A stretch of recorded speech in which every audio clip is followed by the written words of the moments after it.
цаасны байдал нэгдүгээрт өөр байгаа. Өнгөт хэвлэх тохиромж ашиглаж хуурамч мөнгөнд дэвсгэртийг хэвлэсэн байна. Монгол улсын мөнгөнд тэмдэгтийг хуурамчаар үйлдвэрсэн этгээдүүд шөнө оройн цагаар үйлчлүүлэгч ихтэй дэлгүүрээс бараа бүтээгдэхүүн худалдаавч 10 болон 20 мянган төгрөгийн мөнгөнд дэвсгэртийг задлах замаар хуурамч мөнгийг жинхэнэ мөнгөөр сольдог байжээ.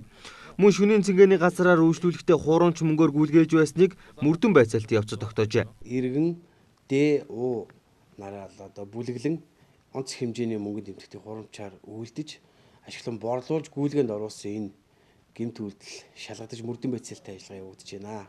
Одоогоор тос хэлцдүүс эзэгтнүүдийн мэдүүлэг болон бусад нотлох баримтаар нийт 17 орчим сая төгрөг гүйлгээнд оруулсан байдал нь тогтоогдоод байгаа боловч эдгээр мөнгө нь бол өшөө одоо нэмэгдэх төлөвтэй байна.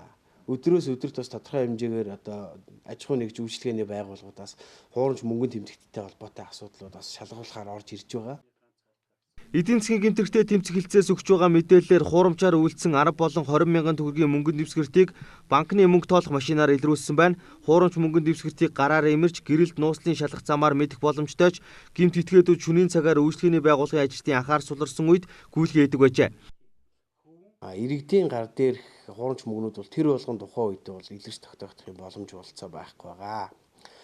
Тиймээс одоо энэ төрлийн гэмт хэрэгээс өрчсөн сэргийлэхийн тулд томоохон дэлгүүр хоршоо супермаркетуудаас гадна жижиг одоо аж ахуй нэгж байгууллагууд хүртэл мөнгө тоолох машиныг тодорхой хэмжээр худалдаа авч байршуулах шаардлагатай байна. Хуурамчаар мөнгөнд тэмдэгт үйлдсэн этгээдийг эрүүгийн хуулийн дагуу 2-оос 5 жилийн хорих ялаар шийтгэх эсвэл цалингийн доод хэмжээг 51-ээс 250 дахин өсгсөн хэмжээгээр торгох арга хэмжээ авдаг байна.